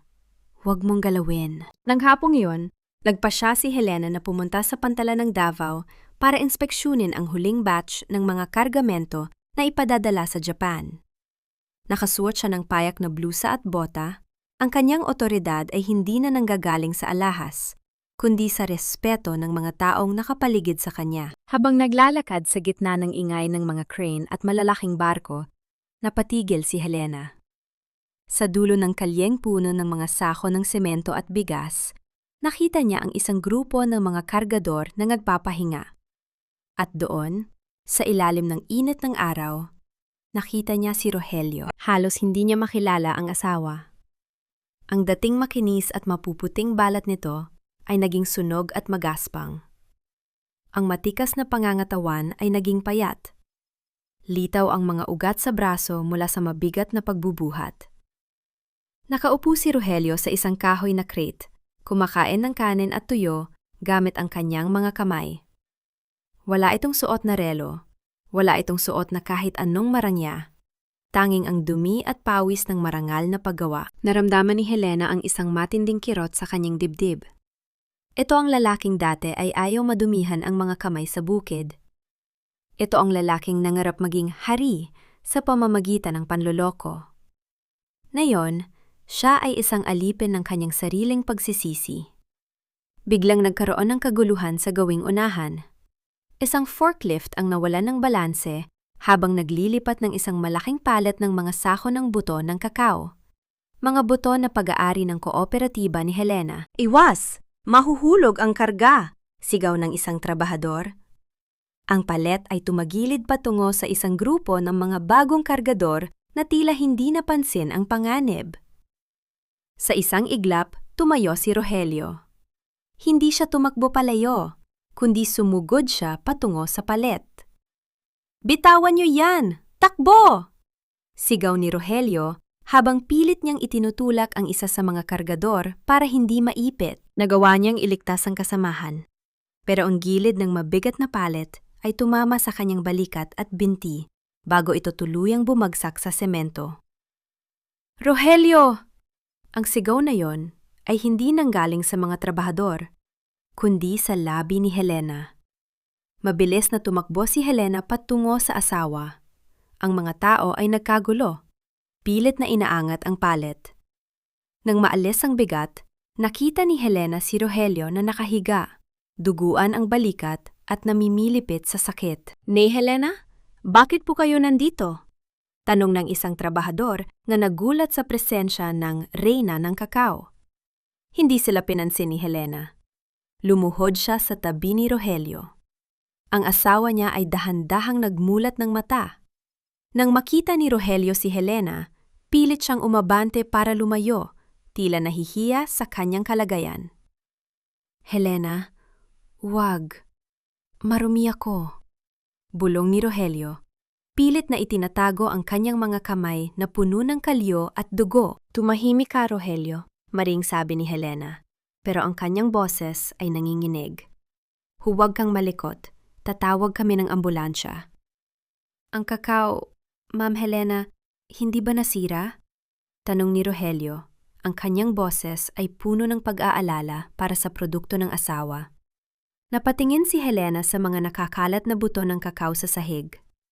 "Walang halaga ang kakao na yan kumpara sa buhay mo, Rogelio." Sa unang pagkakataon sa loob ng 2 taon, hinawakan ni Helena ang kamay ni Rogelio. Hindi ito ang kamay ng lalaking nagtraidor sa kanya. Ito ang kamay ng isang taong nagbayad ng bawat sentimo ng kanyang kasalanan sa pamamagitan ng dugo at pawis. "Bakit mo ito ginagawa, Rogelio? Bakit hindi ka umalis ng Davao gaya ng sabi ko?" Tanong ni Helena habang tumutulo ang luha sa kanyang pisingi. "Dahil dito kita huling nakitang masaya." Mahinang sagot ni Rogelio bago siya tuluyang nawala ng malay. Dinala si Rogelio sa ospital. Habang naghihintay si Helena sa labas ng emergency room, dumating sina Mark at Joy. Ang kanilang mga muka ay puno ng halo-halong emosyon, galit, awa, at kalituhan. "Ma, bakit mo siya tinulungan? Pagkatapos ng lahat ng ginawa niya?" Tanong ni Mark. Tumingin si Helena sa kanyang anak. "Mark, 2 taon siyang nagtrabaho bilang kargador para lang makapagpadala ng pera sa atin nang hindi natin alam. Ipinagsanggalang niya ang ating kargamento kanina. Ang taong nakita ko sa pantalan ay hindi na ang papa niyo na nasilaw sa pera. Ang nakita ko ay isang taong handang mamatay para sa danggal na minsan niyang itinapon." Nang lumabas ang doktor, sinabi nitong ligtas na si Rogelio, pero baka hindi na ito makabalik sa mabigat na pagtatrabaho dahil sa pinsala sa kanyang balikat. Pumasok si Helena sa kwarto ni Rogelio sa gabi. Ang asawa niya ay gising na, nakatitig sa bintana. Nang makita si Helena, dahan-dahang inabot ni Rogelio ang maliit na cabinet sa tabi ng kama. Kinuha niya ang isang lumang panyo. Sa loob nito ay ang gintong singsing na ibinigay sa kanya ni Helena noong gabi ng kanilang paghihiwalay. "Hindi ko ito ibinenta, Helena," sabi ni Rogelio. "Itinago ko ito para ipaalala sa akin na minsan, nagkaroon ako ng isang reyna na hindi ko pinahalagahan. Ngayong wala na akong lakas para magtrabaho, ibinibigay ko na ito sa'yo. Wala na akong pambayad sa mga kasalanan ko." Tiningnan ni Helena ang singsing. Pagkatapos ay tumingin siya sa asawa. Isang mahabang katahimikan ang namayani. Sa labas, ang amoy ng ulan sa Davao ay nanunuot sa silid. Tila naglilinis sa mga abo ng kahapon. "Rogelio," simula ni Helena, "ang kapatawaran ay hindi isang utang na binabayaran ng pera. Ang kapatawaran ay isang pagkakataon na binibigay sa taong marunong nang lumakad sa katotohanan. Hindi pa ito ang katapusan at hindi rin ito ang mabilis na pagbabalik sa dati. Pero sa gabing iyon, ang pait ng kakao ay dahan-dahang nagbibigay daan sa isang panibagong lasa. Isang lasa na tanging ang panahon at tunay na pagsisisi lamang ang makakabuo." Ang puting kisame ng ospital ay dahan-dahang napalitan ng asul na langit ng Davao nang ilabas si Rogelio makalipas ang 3 araw. Hindi siya dinala sa pantalan at hindi rin siya dinala sa kung saan man siyang pansamantalang tumitira nitong nakaraang 2 taon. Nakatitig si Rogelio sa labas ng bintana ng sasakyan habang nagmamaneho si Mark. Sa backseat, katabi niya si Helena. Ang katahimikan sa loob ng sasakyan ay hindi na kasing bigat ng dati. Pero naroon pa rin ang mga bakas ng nakaraan na tila mga humahagupit na hangin. Hindi ako pwedeng bumalik sa inyo, Helena, mahinang sabi ni Rogelio. Ang kanyang balikat ay nakabenda pa, at ang kanyang binti ay may benda rin. Wala na akong pakinabang. Hindi na ako makakabuhat.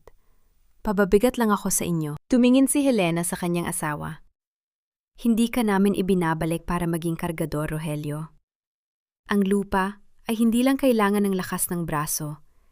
Kailangan din ito ng taong marunong rumespeto sa bawat butil na itinatanim. Huminto ang sasakyan sa tapat ng bagong warehouse ng kooperatiba. Pagbaba nila, nagtipon ang mga magsasaka. Nakita ni Rogelio si Katutoy na nakatayo sa unahan, hawak ang isang sombrero. Ang mga mata ng mga tao ay puno ng pag-aalinlangan. Para sa kanila, si Rogelio ang lalaking naglagay sa kanila sa panganib. Nay Helena, bakit po siya narito? Tanong ng isang batang magsasaka. Humarap si Helena sa mga tao. Hinawakan niya ang balikat ni Rogelio, isang senyas na hindi nakaligtas sa paningin ng lahat.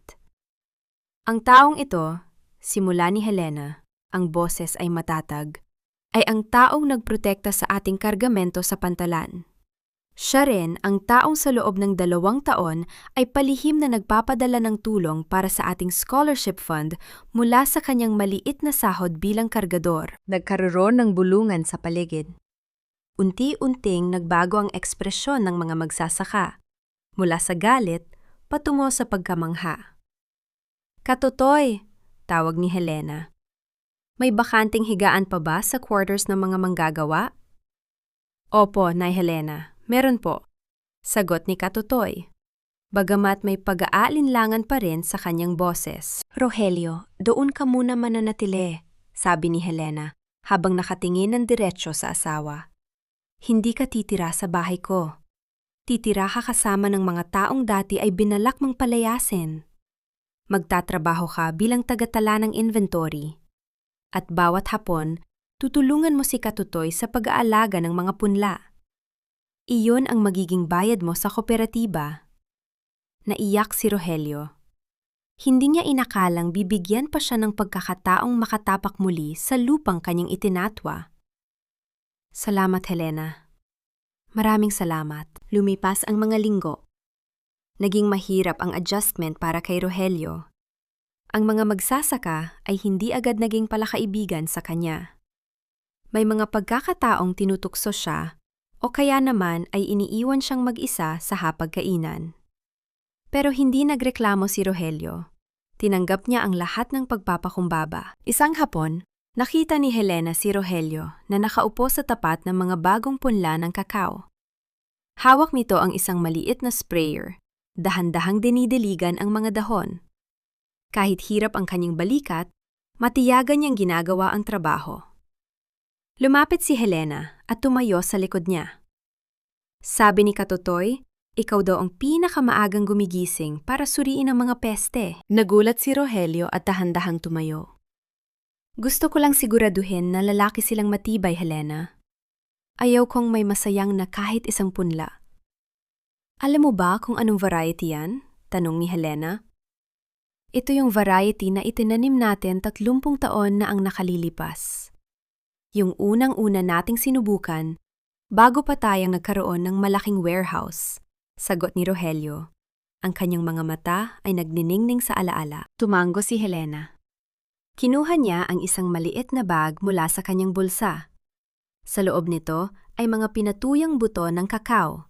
Ang mga hybrid na buto na siya mismo ang nag-develop sa nakalipas na 2 taon. Kung sa tingin mo ay may lakas ka pa, gusto kong ikaw ang magtanim nito sa gawing silangan. Sa bahagi ng lupa na dati ay balak gawing resort, sabi ni Helena. Nabitawan ni Rogelio ang sprayer. Helena, sigurado ka ba? Yun ang lugar kung saan nagsimula ang lahat ng kasalanan ko. Iyon din ang lugar kung saan kailangang magsimula ang bagong buhay, sagot ni Helena. Ang lupa ay hindi nagtatanim ng galit, Rogelio. Ang lupa ay naghihintay lang ng taong marunong mag-alaga rito. Ang tanong, handa ka na bang harapin ang mga alaala roon? Inabot ni Rogelio ang supot ng mga buto. Ang kanyang mga kamay ay nanginginig. Handa na ako, Helena. Kahit gaano katagal, hihintayin kong mamunga ang mga ito. Nang hapong iyon, habang lumulubog ang araw sa Davao, nakita ng buong kooperatiba ang isang tanawing hindi nila akalain. Si Rogelio, ang dating mapagmataas na asawa ni Helena, ay nakaluhod sa putika ng gawing silangan. Dahan-dahang ibinabaon ang mga buto sa lupa. Sa likod niya, nakatayo si Helena. Binabantayan ang bawat galaw niya. Hindi ito ang mabilis na pagbabalik ng pag-ibig. Ito ay ang dahan-dahang pagbubuo ng tiwala. Isang butil sa bawat pagkakataon. Habang naglalakad pabalik si Helena sa kanyang bahay, tumunog ang kanyang cellphone. Isang tawag mula sa Maynila. Mula sa abogado na humahawak sa kaso ni Veronica. "Judge, anong balita?" tanong ni Helena. "Helena, tapos na ang sentensya. Guilty si Veronica sa lahat ng bilangang estafa. Habang buhay siyang mananatili sa loob," balita ng abogado. At may isa pa. Bago siya tuluyang ilipat sa correctional, humingi siya ng pagkakataong makausap ka. May gusto raw siyang ibigay na impormasyon tungkol sa isang lihim na hindi pa alam ni Rogelio. Napatigil si Helena sa gitna ng daan. Lumingon siya sa gawing silangan kung saan nakikita niya ang anino ni Rogelio na patuloy sa pagtatanim. "Anong lihim?" tanong ni Helena. Ang kanyang puso ay muling kinabahan. Tungkol sa huling dokumentong pinirmahan ni Rogelio bago kanya niloko. Sinasabi ni Veronica na hindi lang lupa ang isinuko ni Rogelio, may mas malalim pa siyang isinakripisyo na hanggang ngayon ay pinapasa niya. Nabitawan ni Helena ang kanyang cellphone sa damuhan. Ang kapayapaang akala niya ay nahanap na niya ay muling nayanig. Anong sakripisyo ang nagawa ni Rogelio na hindi niya sinabi? Ang loob ng Correctional Institute for Women sa Maynila ay malamig at puno ng amoy ng semento at luma. Nakaupo si Helena sa harap ng isang makapal na salamin, naghihintay kay Veronica. Hindi niya akalain na babalik siya sa lungsod para lamang harapin ang babaeng sumira sa kanyang pamilya. Nang lumabas si Veronica, halos hindi ito makilala ni Helena. Wala na ang mamahaling alahas at ang mapagmataas na tindig. Ang kanyang pinsan ay nakasuot ng orange na uniforme, ang buhok ay magulo, at ang mga mata ay puno ng pait.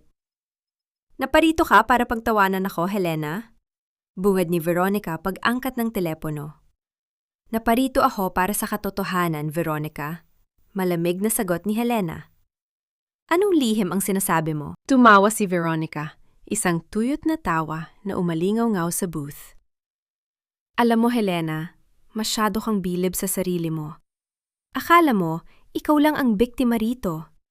Pero alam mo ba kung bakit pumirma si Rogelio sa huling dokumento noong gabi ng anibersaryo nyo? Nung gabing nalaman mo ang lahat?" Kumunot ang no ni Helena.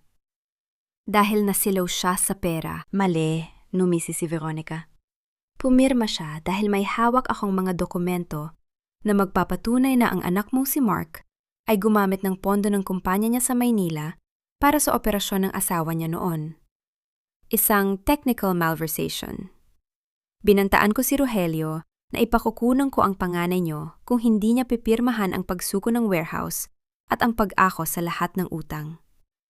Napatigil si Helena. Ang kanyang puso ay tila tumigil sa pagtibok. "Ano?" Helena, pinili ni Rogelio na maging kontrabida sa paningin mo at ng buong Davao para lang hindi masira ang karera ni Mark. Pinili niyang iwan mo siya at kamuhian ng mga anak niyo, basta't ligtas ang inyong mga anak sa kahihiyan at kulungan.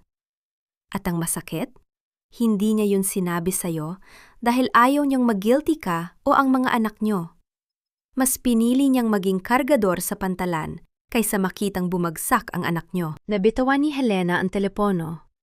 Ang lahat ng galit na itinanim niya sa loob ng 2 taon ay biglang nahaluan ng matinding pagsisisi.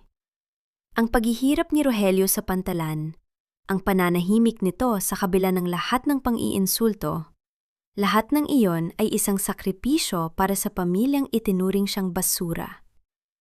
Salamat, Veronica, bulong ni Helena bago siya tumayo. Para saan? Sigaw ni Veronica. Wala ka ng mansyon. Wasak na ang pamilya mo. Salamat dahil sa kabila ng kasamaan mo, ipinaalala mo sa akin na ang tunay na pag-ibig ay marunong magtiis ng kahit anong pait. Sagot ni Helena bago tuluyang lumabas ng kulungan. Pagbalik ni Helena sa Davao, hindi siya dumiretso sa kanyang bahay. Naglakad siya patungo sa gawing silangan ng taniman, ang bahagi ng lupa kung saan nagtatanim si Rogelio. Naroon si Rogelio, nakaluhod sa ilalim ng papalubog na araw. Maingat niyang inaayos ang lupa sa paligid ng mga bagong usbong na hybrid cacao. Nang marinig niya ang yabag ni Helena, dahan-dahan siyang tumayo, pilit na itinatago ang kanyang pagod. Helena?